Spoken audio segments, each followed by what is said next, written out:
feathers and warms the birds. That bridas. But it's not referring to just any old birds. It's referring to the hen's chicks. Bridas are little birds. Some reckon another word in that quotation may hold the key to where the word bird came from, brodia or brooding. That bird comes from the same source as our words brood and breed. It certainly explains the spelling of the R first, wouldn't it? To my mind, that theory is also backed up by the fact that the word bird is also sometimes used to refer to the young of other species. Check out this quotation from as recently as 1500. A serpent had made his nest and brought forth his briddies there. So in this example, briddies or birds are snake babies.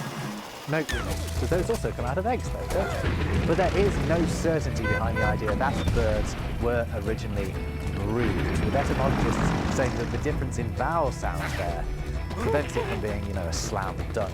All we know is that the word bird took flight and soared to such heights that it replaced our old English word for bird, which was Vogel, a word closely related to the modern German and Dutch words for birds, and which remains in the English language as a more specific term, owl. Right, boys and girls, we're going to get into the mind-bending mysteries behind the words boy and girl in a sec, but first, we're not done with animals, because are the etymological dead ends limited to birds, dogs, pigs and hogs? You bet your ass they aren't. The word donkey is another surprising entry on the list of words of unknown origins. It first turns up in a dictionary of words gleaned from the streets and dockyards of 18th century London, the notorious and quite brilliant Classical Dictionary of the Vulgar Tongue by Francis Grose. In there was the first appearance in print of the word donkey, defined as donkey or donkey dick. Dick is short for Richard, a he or jackass. Grose then explains that the word perhaps comes from the animal's Don-like gravity, but modern etymologists are convinced. Their best guess is that the word started out as a cute form of the name Duncan and was donkey, and that Grose only spelt it the way he spelt it to reflect the spelling of monkey.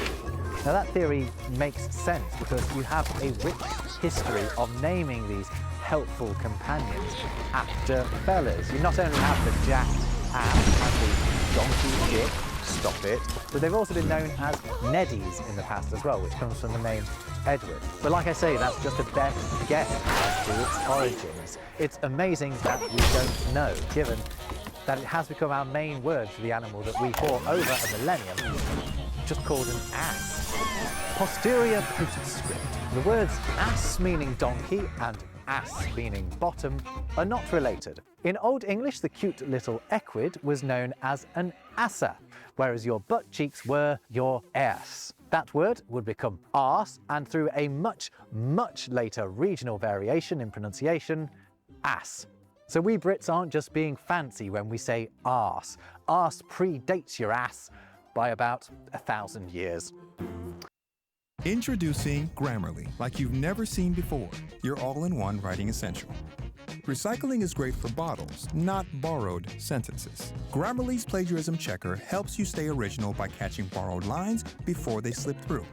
Now, oh boy, are you going to like our next etymological mystery. It's the word boy. When boy first appears in the written record, it means a servant.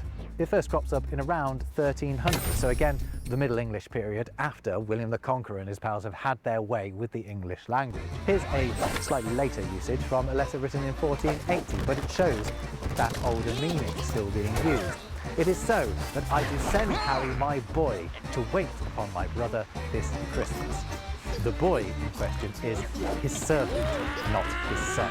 By about the mid-1400s, the word has also started to crop up, meaning a male child, like to us today. Here it is in the Coverdale Bible, being juxtaposed with damsels. And, of course, that is the meaning that has endured.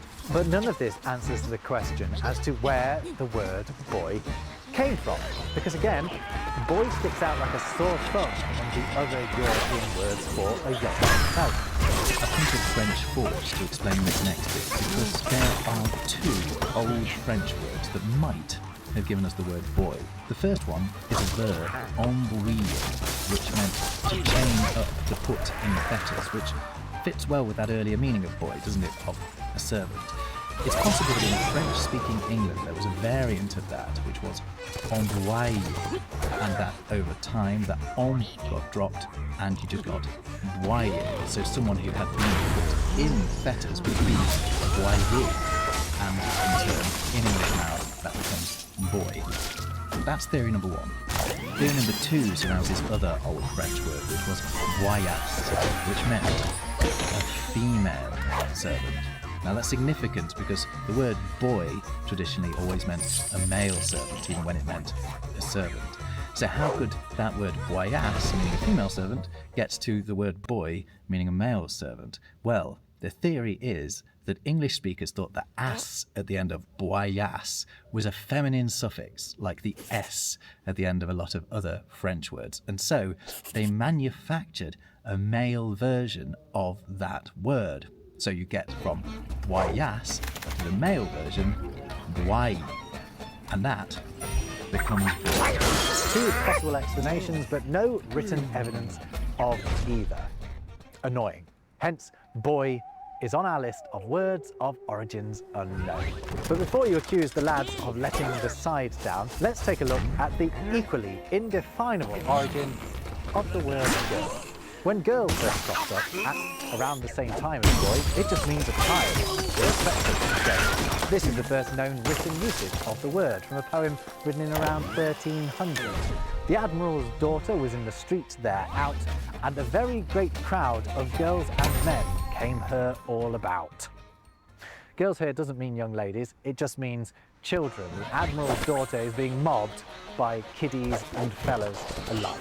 Around this time, if you wanted to refer to a female child, you would say gay girl, and a boy could be a knave girl. The word girl then niched down to the meaning that it has now, perhaps even in tandem with the settling of boy as its counterpart. But where did girl come from? Well, you know the deal by now. Nobody knows. One theory is that it's related to the Low German Göre, which can mean boy or girl. But the Oxford English Dictionary says that that theory encounters chronological difficulties, so it discards it. A perhaps more promising theory is that it develops from the Old English word Göre. However, that didn't mean anything like compete with players from around the world to win glory in the billiards world. Join the club and create your own billiards legend. Every stroke is a journey of reflection and exploration. You will discover your own unique style and strategy. Find your stage here. Participate in various competitions to show your strength and win generous rewards. Start a unique journey. I personally wouldn't use the English version unless I wanted to get a slap. The word brat, for example, is thought to have started out as a Celtic word for a pinafore, the sort that might be worn by a child. Hence, children became known as brats. So perhaps that same logic led children to be named after another garment, the Old English gurla. I like that theory. The problem is, however, that there's no evidence of the word making that leap in meaning. If it happened, it probably happened during English's wilderness years under the French-speaking monarchy. Right, we're almost done, but I want to leave you with one last word origin puzzle, and that's the origin of the word puzzle. Did you know that the idea of puzzling someone came before the idea of a thing called a puzzle? The verb predates the noun. But how the verb came about, no one can be sure. There are two main theories. One is that it's from the Old English verb puzzlian, meaning to pick out. It has relatives in other Germanic languages meaning to fiddle or to busy oneself. So maybe to be puzzled originally meant something like unsure what to do with yourself. Or there's theory number two, which is that it's a derivative of the word pose, as in to pose question. It does seem like a bit of a leap to go from pose to puzzle, doesn't it? But when you bear in mind that exactly the same leap has happened with the words nose and nuzzle, yes, they're related, it suddenly doesn't seem so far-fetched. So there you go. The bird boy's big dog puzzled the girl's donkey. Impress your friends or annoy an etymologist with that riddle riddled with mysterious words. If you've enjoyed this video, you'll also enjoy my wordy, nerdy newsletter, which you can sign up to at robwords.com/newsletter, or, as of this week, you can just go to Substack and find it there. I'll see you in whatever you choose to watch next, maybe this, and in the meantime, take care.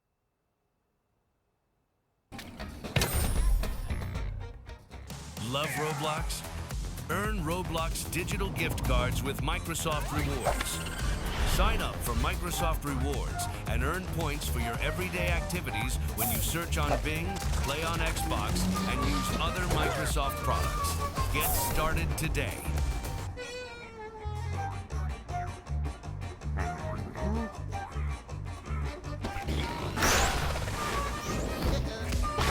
Go from scattered tasks to one list to make from Gmail, Chat, and Calendar. A more organized workflow in just a few clicks. Hit every deadline on time with Google Workspace.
Hmm.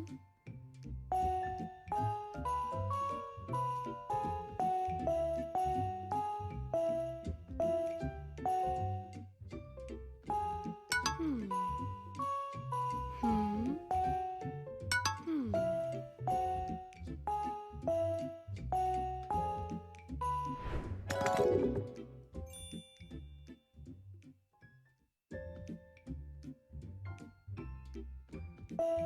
Hmm.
Hmm.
Yeah.